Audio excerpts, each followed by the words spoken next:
Bem, oi a todos. Vamos voltar agora, vamos fazer um outro vídeo apresentando um pequeno exemplo de cálculo, colocando como exercício, vamos colocar um probleminha para a gente poder resolver, e aí vamos utilizar os conceitos que nós vimos no vídeo anterior, da equação da eletroneutralidade da água. E qual que é o nosso objetivo? É nós calcularmos o pH da fase líquida de uma água ultra pura para diferentes valores de temperatura. Ah, e lembrando, já que nós estamos sempre homenageando grandes bandas, a nossa homenagem agora é ao Metallica. Para os mais jovens, bom, o Metallica é uma banda que está hoje na estrada, ainda continua na estrada, fazendo grandes músicas, grandes discos. É uma banda de rock mais recente e que tem um som muito gostoso de se escutar. Lembrando que o Metallica é um grande representante do thrash rock. Como curiosidade, né, uma das grandes bandas que na verdade influenciou muito o Metallica foi o Motorhead. O Motorhead é uma banda emblemática, ela praticamente fundou o thrash rock, e aí o Metallica foi fortemente influenciada pelo Motorhead, entre outras, Megadeth e outras bandas. Então a nossa homenagem no vídeo de hoje ao Metallica, uma super banda. Então recomendo, se vocês puderem escutar os discos lá da década de 80, do Metallica, fora de série, né? Discos ótimos, Load, entre muitos outros. Então vale a pena escutar. Nossa homenagem ao Metallica. Esse disco então, o Justice for All, é fora de série, é muito bom, fora de série. Recomendo escutarem Metallica, procurem lembrar um pouco dos discos iniciais, do início de carreira do Metallica. Então qual que é o nosso problema? O nosso exercício é imaginar uma solução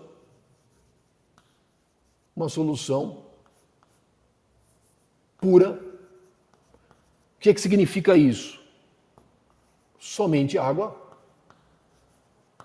Somente água. E aí eu quero calcular o pH dessa solução. Então, o nosso objetivo, solução pura, somente água. E agora, o cálculo do pH da fase líquida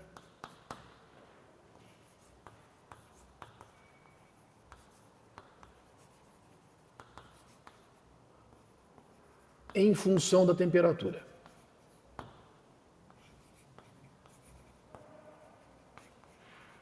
É um probleminha muito simples. Nós já fizemos, inclusive, no vídeo anterior, um pré-cálculo. Fizemos um pequeno cálculo. É fácil. Mas, na verdade, qual é o foco desse exercício propriamente dito? O foco desse exercício, deixa eu pegar de novo aqui minhas anotações, para ver se a gente não se perde.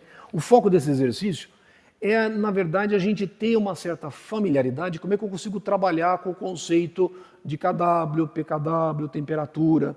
Então, o que eu vou fazer? Nós vimos que a água, ela comporta-se tanto como ácido, tanto como uma base, e a água tem uma constante de equilíbrio, KW, ela é igual a H+ vezes OH-, concentração molar dos produtos, dividido pela concentração molar dos reagentes, ou seja, a água se dissocia na fase líquida. E esta equação é uma constante de equilíbrio, onde eu tenho como produtos H+, como reagentes OH-. E nós vimos que essa constante de equilíbrio, como toda e qualquer constante de equilíbrio, ela varia com a temperatura. Então eu coloquei uma expressão que me permite calcular o pKW, vou repetir aqui, ela é 4.470,99 dividido pela temperatura da fase líquida em graus Kelvin, mais 0,01760 vezes T, temperatura em graus Kelvin, menos 6,0875. E aí, como é que nós resolvemos esse problema nosso pequeno problema de química aquática? Nós vimos que, qual que é o primeiro passo? O meu primeiro passo é a identificação das espécies que eu tenho na fase líquida. E que espécies que eu tenho na fase líquida? Eu tenho água ultra pura. Então, o que eu tenho somente? Água, H+ e OH-. Qual que é o meu ponto de partida? Que é a somatória das cargas positivas tem que necessariamente ser igual à somatória das cargas negativas. Quais são as cargas positivas que eu tenho? H+, concentração molar de H+. Quais são as cargas negativas? OH-. Com isso eu tenho uma equação. Eu preciso de outra equação para a solução desse problema. Porque eu tenho duas incógnitas, preciso de mais uma equação. Onde está a segunda equação? KW é igual a H+ vezes OH-. Mas como OH- tem que ser igual a H+, então KW vai ser a concentração molar de íons H+ elevado ao quadrado. Então a equação que eu preciso resolver é esta. Só que KW é função da temperatura. E aí, se eu tenho KW, eu consigo calcular a concentração de íons H+. Então, o que eu fiz? Eu coloquei alguns valores, eu coloquei numa forma de uma pequena tabela. Eu vou colocar nesta tabela a temperatura em Celsius. Eu vou colocar a temperatura em graus Kelvin. Eu vou colocar o pKw, que eu vou calcular em função da temperatura.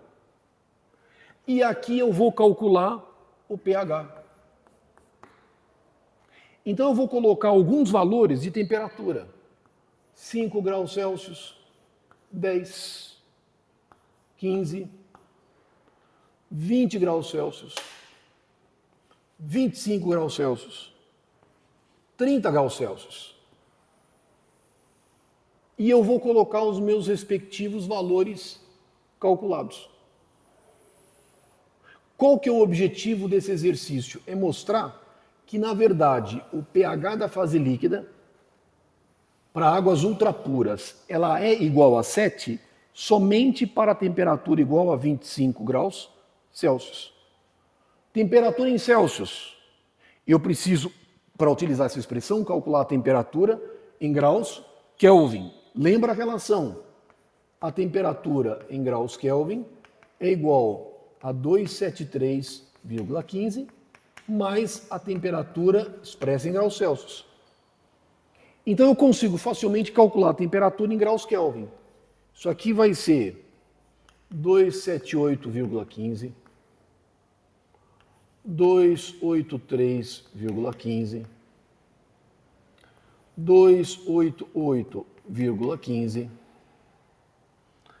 293,15, 298,15 e aqui 303,15. De posse da temperatura em graus Kelvin, agora eu posso calcular o valor de pKw. Lembra que o que é pKw? pKw é menos log da constante de equilíbrio da água, da constante de dissociação da água. E eu posso calcular a função da temperatura. E o que eu vou ter aqui? Isso aqui vai ser 14,732, 14,533, 14,345, 14,165, 13, aqui é 995 e aqui 13,833. O que faz que, resolvendo esta equação, qual é o pH da fase líquida? 7,37, 7,27, 7,17, 7,08, 7,00, 6,92. Ou seja, o pH da fase líquida Muitas vezes as pessoas dizem, uma solução neutra, uma solução pura, tem pH igual a 7. Tem pH igual a 7, pH igual a 7, mas isso aqui só é válido para temperatura igual a 25 graus Celsius. Ou seja, caso a temperatura seja diferente de 25 graus Celsius, eu tenho diferentes valores de pH na fase líquida. Se você tiver, por exemplo, uma temperatura na fase líquida igual a 10 graus Celsius e uma água ultra pura, qual vai ser o pH? 7,27. Não vai ser igual a 7. Se eu tiver, por exemplo, uma temperatura de 30 graus Celsius, o pH da solução, admitindo que eu não tenha nenhum outro cátion, nenhum outro ânion, a não ser íons H+, íons ou H-, o pH da fase líquida vai ser igual a 6,92. Ou seja, nós aprendemos a resolver um pequeno problema de química aquática, nosso pequeno primeiro problema de química aquática, apresentando para vocês a equação da eletroneutralidade da água. A água tem que ser eletricamente neutra. E aí a pergunta que muitas vezes as pessoas fazem, mas e se a água tiver outros cátions e tiver outros ânions? E que, na verdade, é a situação mais comum. Independente da concentração de cátions, independente da concentração de ânions, sempre tem que valer a equação da eletroneutralidade da água. A somatória de cátions tem que ser igual à somatória de ânions. E esse sempre vai ser o nosso ponto de partida para a solução de problemas de química aquática. Porque nós vamos estabelecer como variável mestre o pH. Ou seja, o nosso objetivo vai ser gerar uma única equação com uma única incógnita. Essa única equação nós vamos montar a partir da equação da eletroneutralidade da água. E nós vamos colocar todas as espécies em função do pH. De tal modo que eu tenha uma única equação e uma única variável. A variável vai ser a concentração de íons H+. Ou seja, o pH vai ser uma variável mestre. Tudo bem? Então, com isso, a gente conseguiu trabalhar com o conceito de constante de equilíbrio da água, constante de dissociação da água. Vimos que essas constantes de equilíbrio variam em função da temperatura e apresentamos a equação da eletroneutralidade da água. Agora a gente pode, logicamente, avançar um pouco mais, dando outros saltos no entendimento de fundamentos de química aquática. Tá bom? Então, muito obrigado e vamos ao nosso próximo vídeo. Um abraço a todos.